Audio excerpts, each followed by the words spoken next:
The country continues to absorb the emotional effect of last night's plane crash near Buffalo, New York, which killed all 49 people on the plane and one person on the ground. The Continental commuter turboprop took off from Newark, New Jersey, and was coming in to land at Buffalo Niagara International after 10 p.m. last night when it suddenly nosedived into a house in Clarence Center, which is a suburb of Buffalo. Although one person on the ground was killed, miraculously, two people who were inside the house that was hit escaped with just minor injuries. This was the nation's first fatal crash of a commercial airliner in 2.5 years. Though the exact cause of the tragedy still remains unclear, a spokesman for the National Transportation Safety Board said today that the crew of the plane discussed significant ice buildup on the wings and windshield of the aircraft before the crash. Let's go now to NBC's Tom Costello, who is near Buffalo, New York, where the plane went down. Good evening, Tom. What's the latest?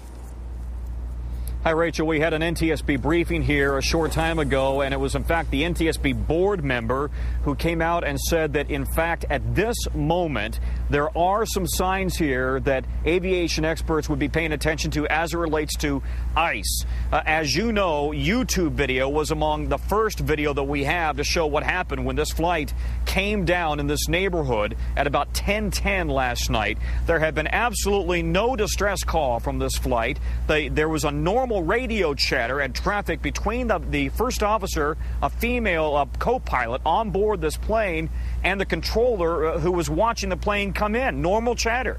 Suddenly, the plane just dropped off the radar screen. The controller immediately started trying to figure out what was going on. We may now have a sense of what's going on because the NTSB told us this afternoon that, in fact, they have already analyzed the cockpit voice recorder. They've already listened to it. And almost immediately, they heard the crew members talking about ice. Let's listen to what the NTSB said a short time ago. The crew discussed significant ice buildup, ice on the windshield and leading edge of the wings. Airframe de-ice was selected in the on position before those comments were made. Okay, that's Captain Steve Cheelander, who is a board member, who said that it appeared that the de-icing mechanism was turned on.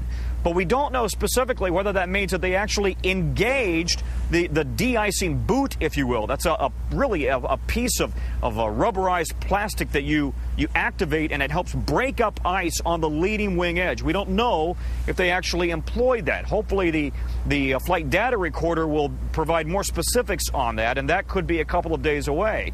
But we do know that both the cockpit voice, the flight data recorders came out of the tail really in pristine condition. Amazing, given how serious that fireball was and the destruction of that plane.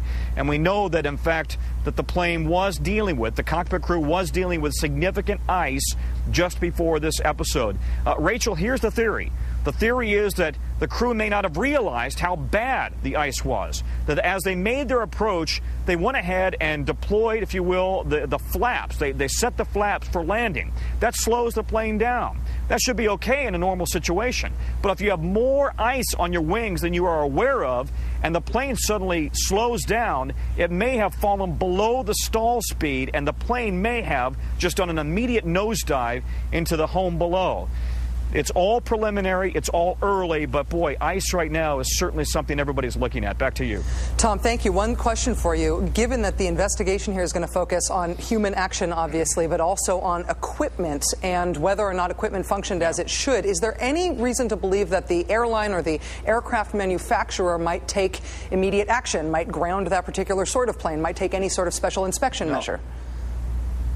I think it's too early to say that. This is a Dash 8. It's made by the Canadian firm Bombardier. It has a very good track record. It's been flying for the better part of 25 years or so. This is the first fatal accident involving a Dash 8 in America, only the second worldwide. It's really a workhorse turboprop. It has a very good reputation, very reliable. It's loaded with very good avionics and computer equipment. And so I don't think that there is an immediate call. I haven't heard it from anybody that we have a problem with the fleet. Again, the fleet is known as being very reliable, but because it's made by Canadian Bombardier, the Canadian Transportation Safety Board is also involved in this investigation. NBC's Tom Costello, thank you so much for your reporting, for being on the show with us, Tom. Appreciate it. You bet.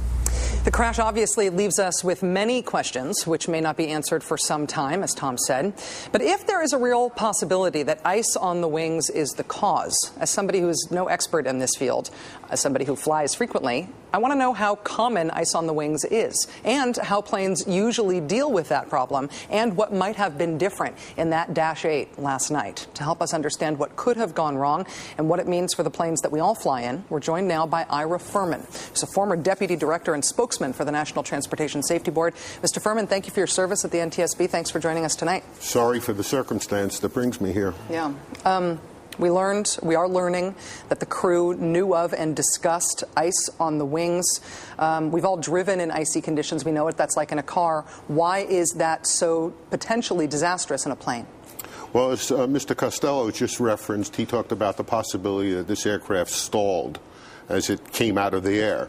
What stall refers to is the loss of wind speed over the wings. And when you lose that, the plane doesn't fly.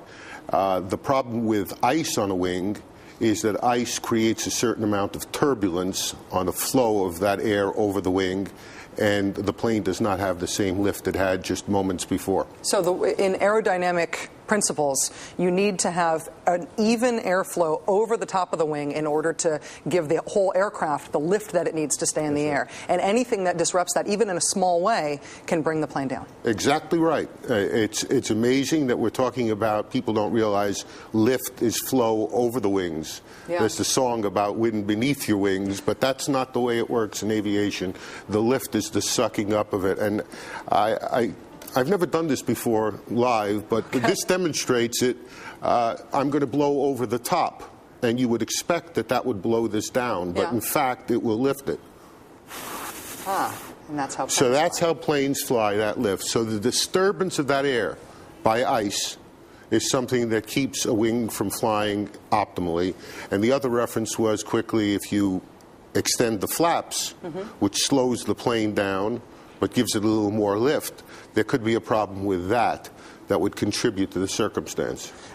What options are available to pilots for addressing icing once they are in the air? We heard Tom reference de-icing boots. We heard on the NTSB recording that the airframe de-icer was deployed. What sort of options do they have? How good is that technology? Okay, it depends on the aircraft. The really large aircrafts, they divert heated air through the leading edge of the wing. And so that's the de-icing mechanism there. Okay. Smaller aircraft, such as this one, use the technology that they refer to as a boot. It is a rubber strip across the front that has a tube in it, and that tube is inflated, and it causes the boot to expand. So as ice forms on it, you simply cause it to expand, it cracks off the ice, it gets blown away by the airflow, and then you retract it, and you wait for more ice to build up, and you do the same thing. They also have to do that on the vertical surface, the elevated, the horizontal surfaces of the plane. One last quick question. As the NTSB looks into this, will they be able to, and I guess it may depend on the condition of the remains of the plane, will they be able to determine if that equipment malfunctioned? They may be able to determine that, or they may come to what they call the probable cause of an accident, and that'll wait. They'll also be looking at whether the flaps, when they deployed those flaps, whether those flaps deployed symmetrically, because if they didn't, one wing was going to fly higher than the other, and that would just cause a plane to cartwheel. And we know that it came down in an very vertical angle, almost a nosedive. Well, Ira Furman, former deputy director and spokesman for the NTSB, it's a real honor to us to have you and your expertise represented here on the show tonight. Thank you.